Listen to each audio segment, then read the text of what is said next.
Good morning, everyone. My name is Parmar Yashvi. Today I am presenting a seminar. My topic is lines and tubes of force. First of all, lines of force. The continuous lines drawn in such a way that everywhere they are parallel to the direction of the field are called lines of force or field lines. Lines of force वो अ, एक ऐसी lines है force की जो कि electric field में हमको देखने को मिल सकती है। वो कंटिन्यूस लाइंस जो है कि जो इलेक्ट्रिक फील्ड में ड्रॉन की गई होती है वो सारी की सारी एक दूसरे से पैरेलल होती है और एक ही डायरेक्शन में होती है। तो ऐसी कोई हमें इलेक्ट्रिक फील्ड में जब हमें ऐसी लाइंस मिलने को देखने को मिलती है तो उसे लाइंस ऑफ फोर्स या तो फील्ड लाइंस बोला जाता है। Thus, a line of force is curved in the electric field such that the tangent at every point is in the direction of the electric field at that point. कि lines of force जो है वो electric field की एक ऐसी आकृति में रचना है such that tangent at every point कि फील्ड का कोई भी अब फील्ड के कोई भी पॉइंट में से उसे ड्रॉ कर सकते हो और लाइंस ऑफ फोर्स फील्ड के कोई भी पॉइंट में से एक ही डायरेक्शन में आपको मिलेगी और the electric field at that point since there is a single direction for the electric field at every point of the field there is usually just one field line through any given point. इसका मतलब है कि जो एक ही single direction होगी पूरे के पूरे इलेक्ट्रिक फील्ड के कोई भी एक पॉइंट में से आप उसकी लाइंस ऑफ फोर्स निकालेंगे तो आपको सिंगल डायरेक्शन ही मिलेगी, जो ओनली वन फील्ड लाइन ही मिलेगी। तो एनी गिवन पॉइंट कोई भी पॉइंट आप ले सकते हो उसमें से सिर्फ ओनली वन ही फील्ड लाइन मिलेगी और उसकी डायरेक्शन भी कोई भी पॉइंट के लिए एक ही होगी। इसका मतलब है कि two lines of force can never intersect. इसका मतलब है कि इलेक्ट्रिक फील्ड की कोई भी दो लाइंस ऑफ फोर्स है वो एक दूसरे को कभी इंटरसेक्ट नहीं करेगी, वो सारी की सारी एक दूसरे को पैरेलल ही रहेगी, वो कभी भी एक दूसरे के बीच में से कभी एक दूसरे को काटेगी नहीं। फिगर्स, यहाँ हमें कुछ फिगर्स दिखाई गई है जो कि हमें लाइंस ऑफ फोर्स दिखाई देती है। इसमें 4 फिगर दी गई है A, B, C and D।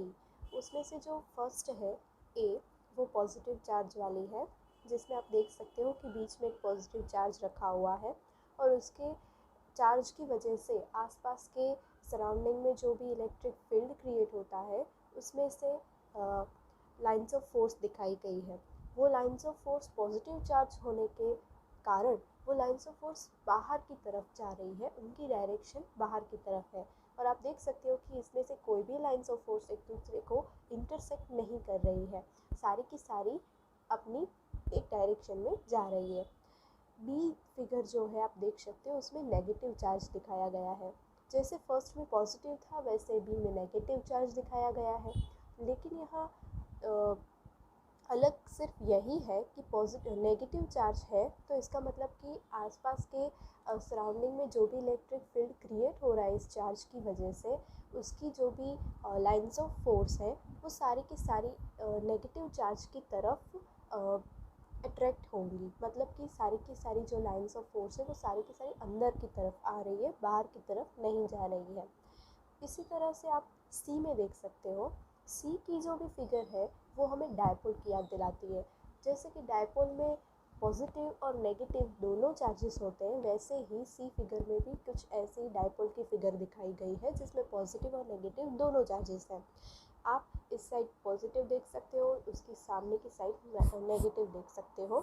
जब ये दोनों साथ में हो पॉजिटिव नेगेटिव तब लाइंस ऑफ फोर्स की डायरेक्शन कैसी होती है ये फिगर हमें दिखाती है।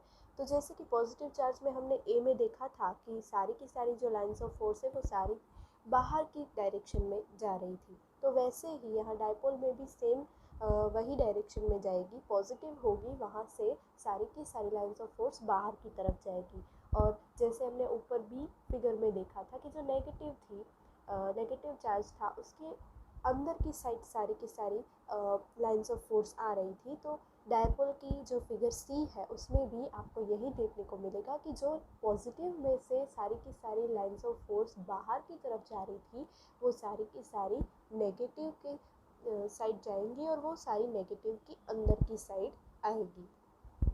तो ये आपको सी फिगर में दिखाया गया है। उसके बाद जो डी फिगर है, डी फिगर में हमें दो डायपोल तो दिखाया गया है लेकिन वो डायपोल सेम चार्जेस का है, वो अलग अलग चार्जेस का नहीं है।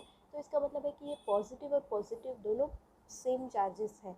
अब हमें ये पता है कि जब सेम चार्जेस एक दूसरे को रिपेल करते हैं और जो वेरिएंट होते हैं वो एक दूसरे को अट्रैक्ट करते हैं, तो ये सेम चार्जेस है इसलिए ये एक दूसरे को रिपेल करेंगे। तो आप देख सकते हो कि जब पॉजिटिव है तो पॉजिटिव की जो भी फोर्स ऑफ लाइंस हैं वो हमने देखी कि वो सारी की सारी बाहर की ओर जा रही है। तो इस यहाँ भी यही दिखाया गया है कि दोनों पॉजिटिव जो भी चार्जेस हैं उनमें से जो भी लाइंस ऑफ फोर्स निकल रही है वो सारी की सारी बाहर की डायरेक्शन में जा रही है और बीच में एक डॉटेड लाइन दिखाई गई है कि जो हमें दिखाती है कि एक दूसरे से रिपल करती है। Figures shows the lines of force around point charges and near a pair of point charges of equal magnitude, one positive and one negative। कि जो भी फिगर है वो हमें लाइंस ऑफ फोर्स दिखाती है कोई भी एक पॉइंट चार्जेस के अराउंड, और जब दो पॉइंट चार्जेस या तो पॉइंट चार्जेस की पेयर एक साथ दिखती है तो वो इक्वल मैग्नीट्यूड के चार्जेस होते हैं, one positive and one negative. मेरा दूसरा पॉइंट है tubes of force. Tubes of force के पॉइंट के लिए आपको साइड में एक ट्यूब दिखाई दे रही होगी। वो ट्यूब जिसके अंदर S1 S2 दिख रहा है, तो जो S1 है वो सरफेस 1 है ट्यूब का और जो S2 है वो सरफेस 2 है ट्यूब का। अब दोनों का जो एरिया है वो डिफरेंट है, S1 है वो छोटा है, S2 है वो बड़ा है। और इसके ऊपर से कुछ लाइंस आपको दिख रही है, वो जो लाइंस है वो सिलिंड्रिकल शेप का जो फील्ड है ट्यूब है उसके ऊपर की लाइंस ऑफ फोर्स दिखाई गई है जो कि एक दूसरे से पैरेलल है, सबकी एक ही डायरेक्शन है और एक दूसरे को कभी भी इंटरसेक्ट नहीं कर रही है। तो चलिए हम पढ़ते हैं। Consider an element of area ds in the field small enough to suppose the electric intensity to be the same in magnitude and direction at every point of ds।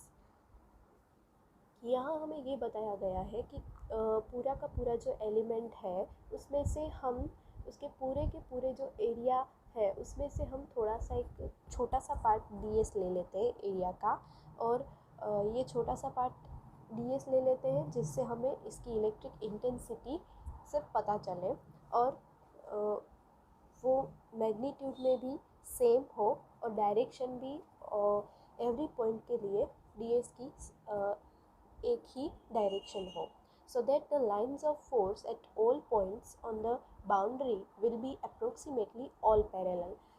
तो इसका मतलब है कि जब मैग्नीट्यूड में भी सेम होगी, direction भी एक ही होगी, कोई भी पॉइंट में से आप लोगे तो लाइंस ऑफ फोर्स जो है वो बाउंड्री की सारी lines of force approximately all are parallel, एक दूसरे के पैरेलल ही रहेगी। जैसा मैंने आपको पहले बताया कि वो कभी भी एक दूसरे को इंटरसेक्ट नहीं करेगी।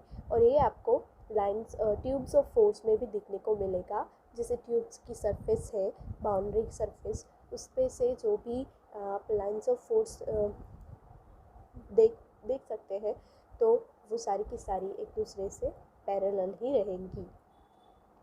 द ट्यूबुलर सरफेस जो हमने फिगर में देखी, this obtain is called a tube of force. The normal cross section of the tube of force forms a part of an equipotential surface.